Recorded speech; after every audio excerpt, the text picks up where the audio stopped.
Assalamualaikum.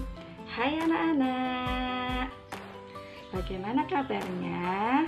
Semoga semua dalam keadaan sehat, semangat, dan bahagia. Berjumpa lagi dengan Budian. Kali ini kita akan belajar muatan IPS tema 6, yaitu tentang interaksi manusia dengan lingkungan alam.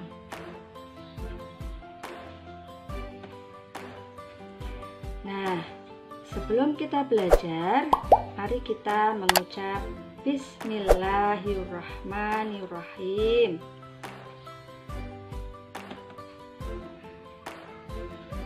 Manusia dengan lingkungan alam. Semua makhluk hidup yang ada di bumi melakukan hubungan dengan sesama makhluk hidup maupun dengan lingkungannya.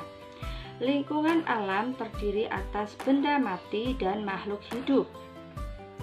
Salah satu bentuk hubungan antara benda mati dan makhluk hidup adalah jenis tanah, suhu, dan curah hujan di suatu tempat dapat mempengaruhi jenis tanaman yang tumbuh dan hewan yang berkembang di daerah tersebut. Makhluk hidup juga dapat mempengaruhi benda mati. Contohnya, daerah yang banyak tumbuhannya akan menyebabkan daerah tersebut menjadi lebih sejuk. Daerah yang masih banyak tumbuhannya cenderung memiliki air tanah yang baik dan berlimpah. Hal ini terjadi karena tanaman membantu tanah untuk menahan air dan menyimpannya di dalam tanah dengan baik. Bagaimana dengan manusia ya? Nah, berikut gambar interaksi manusia dengan lingkungan alam, yaitu para petani sedang memanen padinya di sawah. Hubungan antara manusia dan lingkungan alam dapat dikelompokkan menjadi dua. Pertama, hubungan yang membuat manusia harus dapat menyesuaikan diri dengan alam. Kedua, adalah hubungan yang membuat manusia dapat memanfaatkan alam sekitarnya. Salah satu cara manusia untuk menyesuaikan diri dengan alam adalah dengan mempelajari peristiwa alam yang ada di lingkungannya. Contohnya, para petani harus menyesuaikan waktu tanam dengan musim hujan agar tanamannya dapat tumbuh dengan baik. Pengaruh negatif interaksi manusia dengan lingkungan alamnya. Pertanian, perkebunan, perikanan, peternakan merupakan bentuk-bentuk interaksi manusia dengan lingkungan alamnya untuk memenuhi kebutuhan hidupnya. Tetapi, tidak semua interaksi manusia dengan alam berdampak baik bagi alam. Perilaku masyarakat yang suka membuang sampah sembarangan misalnya, dapat merusak lingkungan alam di sekitarnya. Membuang sampah di sungai dan di laut dapat merusak makhluk hidup lain yang ada di dalamnya. Tidak hanya itu, kerusakan lingkungan yang ditimbulkannya dapat membahayakan manusia sendiri. Interaksi manusia dengan lingkungan yang kurang baik juga dapat menyebabkan beberapa bencana yang merugikan manusia dan lingkungannya. Contohnya, terjadi banjir karena saluran air yang terganggu oleh sampah dari kegiatan manusia merupakan salah satu contohnya. Bisa dilihat ya gambar di bawah.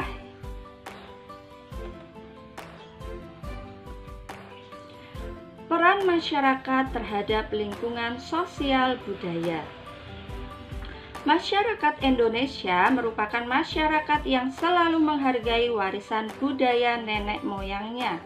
Bentuk penghargaan tersebut antara lain ditunjukkan dengan kebiasaan melakukan kegiatan tradisi dalam kehidupannya. Mulai dari peristiwa kelahiran hingga kematian, terdapat tradisi yang terus dijalankan hingga kini. Pemerintah dan masyarakat adat menetapkan beberapa desa menjadi desa adat yang dikelola dan dilindungi pemerintah untuk mempertahankan nilai budaya masyarakat tersebut. Peran masyarakat terhadap lingkungan sosial budaya. Terdapat beberapa desa adat di Indonesia yang dipelihara, dilindungi, dan dijaga baik oleh masyarakat setempat maupun oleh pemerintah setempat. Desa adat Bena di Ngada, Nusa Tenggara Timur, Desa adat Sade di Lombok, Desa adat Wairebo, Nusa Tenggara Timur, Desa adat Kampung Naga di Tasikmalaya, Desa adat Trunyan di Bali, Desa adat Pariangan, Tanah Datar di Sumatera Barat, merupakan beberapa contoh desa adat yang dipertahankan keberadaan dan keasliannya hingga kini. Salah satunya adalah desa adat Osing di Kemiren, Banyuwangi yang diperkenalkan ke masyarakat luas melalui seorang ahli kopi setempat. Desa ini dikelola untuk mempertahankan tradisi masyarakat Osing sebagai suku asli masyarakat Banyuwangi. Salah satu seorang penulis novel terkenal yaitu Andrea Hirata juga dikenal melakukan usaha untuk mengangkat dan mempertahankan pusaka tradisi masyarakat desa Gantong Belitung di Sumatera Selatan. Melalui novelnya yang sangat terkenal yaitu Laskar Pelangi, tentunya sudah pada nonton filmnya ya. Andrea memperkenalkan kehidupan masyarakat Melayu yang tinggal di desa Gantong, tanah kelahirannya. Berikutnya kita akan membahas tentang permasalahan sosial di sekitar kita. Berikut ini adalah jenis-jenis permasalahan sosial yang terjadi di lingkungan masyarakat. Yang pertama ada sampah. Contohnya, membuang sampah sembarangan. Misal, siswa membuang bungkus permen dan makanan di ruang kelas, di halaman sekolah atau di selokan dekat sekolah. Kemudian, banyak orang yang tidak bertanggung jawab menjaga lingkungan mereka dengan membuang sampah sembarangan. Sampah yang berserakan di jalan raya mengakibatkan jalan tampak sempit, jalan menjadi kotor dan licin, arus lalu lintas kendaraan menjadi tidak lancar dan membahayakan para pengguna jalan. Hal ini mempengaruhi kenyamanan dan keamanan para pengguna jalan tersebut. Yang kedua yaitu kali atau sungai yang kotor. Kadang-kadang kali atau sungai dijadikan tempat pembuangan sampah bagi warga masyarakat. Pabrik-pabrik atau industri-industri juga banyak yang membuang limbah ke kali tanpa diolah terlebih dahulu. Sementara itu, ada juga orang-orang yang mendirikan bangunan di bantaran kali. Semua ini membuat kali menjadi kotor dan daya tampungnya berkurang. Akibatnya, pada musim penghujan, air kali meluap, menggenangi daerah sekitar, sawah-sawah, dan permukiman penduduk. Sehingga menurunnya kualitas lingkungan sekitar dan banjir yang diakibatkannya membuat masyarakat merasa tidak nyaman. Berikutnya, bangunan liar.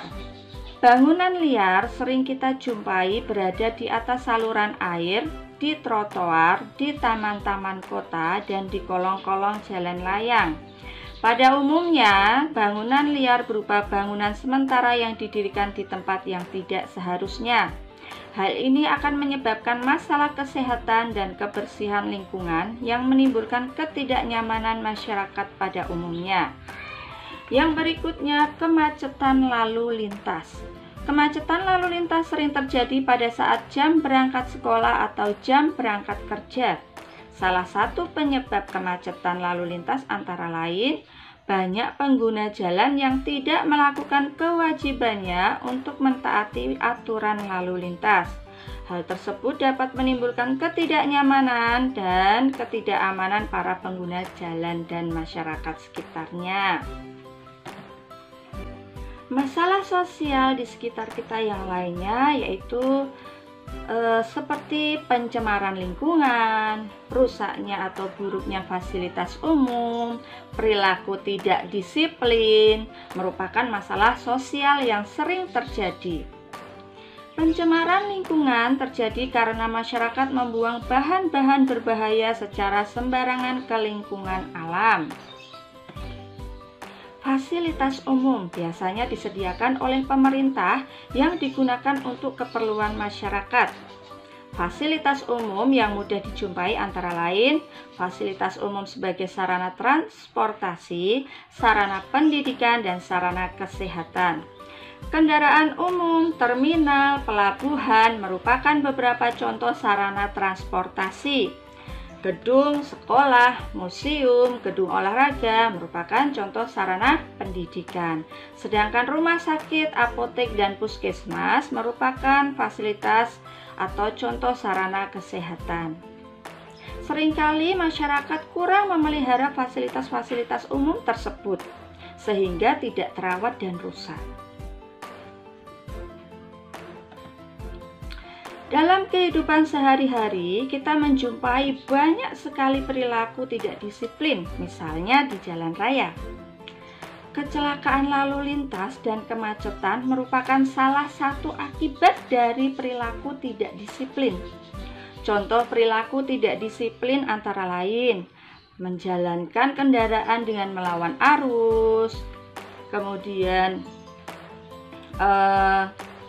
mengendarai sepeda motor di tempat yang tidak semestinya, misalnya di trotoar atau jembatan penyeberangan, memarkir kendaraan di sembarang tempat, berhenti untuk menurunkan dan menaikkan penumpang di sembarang tempat, serta menyeberang jalan secara sembarangan, tidak menggunakan jembatan penyeberangan.